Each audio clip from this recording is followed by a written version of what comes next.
வணக்கம். இன்னைக்கு நம்ம நிதிச் சந்தைகள்ல ஒரு பெரிய குழப்பம் போயிட்டு இருக்கு. ஒரு பக்கம் பார்த்தா ஸ்டாக் மார்க்கெட் புது புது உச்சங்களை தொட்டு பட்டைய கலப்புது. ஆனா இன்னொரு பக்கம் ட்ரேடர்ஸ் எல்லாரும் ரொம்ப அமைதியா இருக்காங்க. வாங்க, இந்த பெரிய டிஸ்கனெக்ட்க்கு பின்னாடி என்ன இருக்குன்னு நம்ம பார்க்கலாம். ஆமாங்க, நீங்க கேக்குறது நிஜம்தான். சென்செக்ஸ், நிஃப்டின்னு நம்மளோட முக்கியமான பெஞ்ச்மார்க் இண்டெக்ஸஸ் எல்லாம் லைஃப் டைம் ஹைல இருக்கு. நியூஸ்ல எல்லாம் ஒரே கொண்டாட்டம் தான். இன்வெஸ்டர்ஸ் முகத்துல எல்லாம் பெரிய சந்தோஷம். ஆனா இங்கே தான் ஒரு பெரிய ட்விஸ்ட். மார்க்கெட் இவ்ளோ சூப்பரா இருக்கும்போது ட்ரேடிங் மட்டும் ஏன் இவ்ளோ டல்லா இருக்கு? இது கொஞ்சம் வித்தியாசமா இல்ல? ஊரே திருவிழா கோலமா இருக்கும்போது யாரும் வீட்ல இருந்து வெளியே வராத மாதிரி ஒரு சூழல்.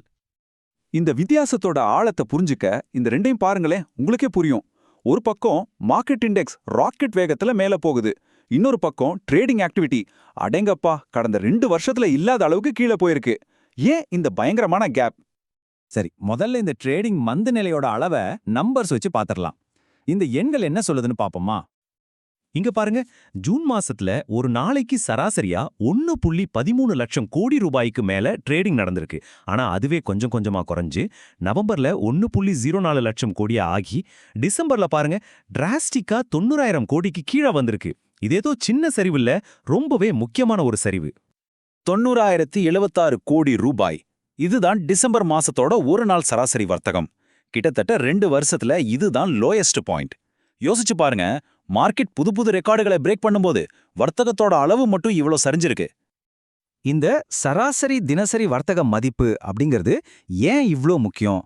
சிம்பிளா சொல்லணும்னா இதுதான் மார்க்கெட்டோட பல்ஸ் ரேட் மாதிரி. இல்லனா நம்ம உடம்புல ரத்த ஓட்டம் இருக்குல்ல, அது மாதிரி. பணம் எவ்வளோ வேகமா கை மாறுதுங்கிறது தான் இது. இந்த ரத்த ஓட்டம் குறைஞ்சா மார்க்கெட்டோட ஹெல்த் கொஞ்சம் வீக்கா இருக்குன்னு அர்த்தம். ஓகே, அப்போ எதுக்கு இந்த பல்ஸ் ரேட் குறைஞ்சிருக்கு? இன்வெஸ்டர்ஸ் ஏன் சைடுல நின்னு வேடிக்கை பார்க்கறாங்க? வாங்க அதுக்குள்ள ஆழமா போறேன். இங்க பாருங்க, இதுதான் அசல் கதை. நம்ம நியூஸ்ல எல்லாம் பார்க்குற நிஃப்டி 50, அதாவது அந்த பெரிய 50 கம்பெனிஸ் நல்லா 6% ஏறி இருக்கு. ஆனா நம்மள மாதிரி ரீட்டைல் இன்வெஸ்டர்ஸ் அதிகமா ட்ரேட் பண்ற மிட் கேப் மற்றும் ஸ்மால் கேப் ஸ்டாக்ஸ் எல்லாம் ஒன்னு நின்னுடுச்சு. இல்லனா ஸ்மால் கேப் பாருங்க 11% இறங்கி இருக்கு. சோ விஷயம் என்னன்னா, தங்களுடைய போர்ட்ஃபோலியோ ரெட்ல இருக்கும்போது எப்படிங்க தைரியமா புதுசா ட்ரேட் பண்ணுவாங்க? அதனால தான் நிறைய பேர் இப்போதைக்கு ட்ரேடிங்கை தள்ளி வச்சிருக்காங்க. இதுதான் அந்த ஆர்வக்குறைவுக்கு முக்கியமான காரணம். இதனால என்ன ஆச்சுன்னா, ரீட்டைல் ட்ரேடிங் வால்யூம் மட்டுமே கிட்டத்தட்ட 20% குறைஞ்சிருக்கு. ஏன்னா நிறைய பேருக்கு சமீப மாசங்கள்ல தொடர்ச்சியா நஷ்டம். அதுவும் இல்லாம மார்க்கெட் பயங்கர வாலட்டைலா இருக்கு. எப்போ ஏறும் எப்போ இறங்கும்னே தெரியாத ஒரு நிச்சயமற்ற நிலைமை. அதனால முன்னாடி ரொம்ப ஆக்டிவா ட்ரேட் பண்ணிட்டு இருந்தவங்க கூட இப்போதைக்கு அமைதியா இருக்காங்க.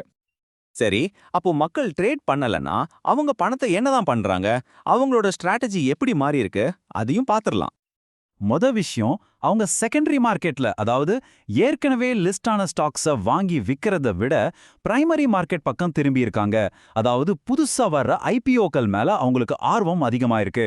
ஏன்னா நல்ல ஐபிஓ கிடைச்சா லிஸ்டிங் அன்னைக்கே நல்ல லாபம் பார்க்கலான்னு ஒரு எதிர்பார்ப்பு இருக்கு. இன்னொரு பெரிய மாற்றம், ரொம்ப முக்கியமான மாற்றம் என்னன்னா, நிறைய பேர் இந்த டெய்லி ட்ரேடிங்குங்கிற அந்த குறுகிய கால ஆட்டத்தை விட்டுட்டு லாங் டேர்ம் இன்வெஸ்ட்மெண்ட் பக்கம் போயிட்டாங்க. குறிப்பா எஸ்ஐபி, அதாவது மாசம் ஒரு குறிப்பிட்ட தொகையை மியூச்சுவல் ஃபண்டுல முதலீடு பண்ற வழியை தேர்ந்தெடுத்திருக்காங்க. இது ஒரு பொறுமையான அதே சமயம் பாதுகாப்பான வழி இல்லையா? சரி, இந்த நிலைமை இப்படியேவா இருக்கும்? இல்ல மறுபடியும் ட்ரேடிங் பழையபடிக்கு சூடு பிடிக்கணும்னா என்னதான் நடக்கணும்? எக்ஸ்பர்ட்ஸ் என்ன சொல்றாங்கன்னா, வெறுமனே சென்செக்ஸ் நிஃப்டி மட்டும் ஏறினா பத்தாது. முதல்ல மிட் கேப் ஸ்மால் கேப்னு ஒட்டுமொத்த மார்க்கெட்டும் நல்லா பர்ஃபார்ம் பண்ண ஆரம்பிக்கணும். ரெண்டாவது, மார்க்கெட்ல இருக்கிற இந்த பயங்கரமான ஏற்ற இறக்கம், அதாவது வாலட்டிலிட்டி குறையணும். இந்த ரெண்டும் நடந்தா ட்ரேடர்ஸ் மறுபடியும் நம்பிக்கையோட உள்ள வருவாங்க. சிம்பிளா சொல்லணும்னா, ஒரு பெரிய பில்டிங்கோட உயரம் மட்டும் முக்கியம் இல்ல, அதோட ஃபவுண்டேஷனும் ஸ்ட்ராங்கா இருக்கணும்.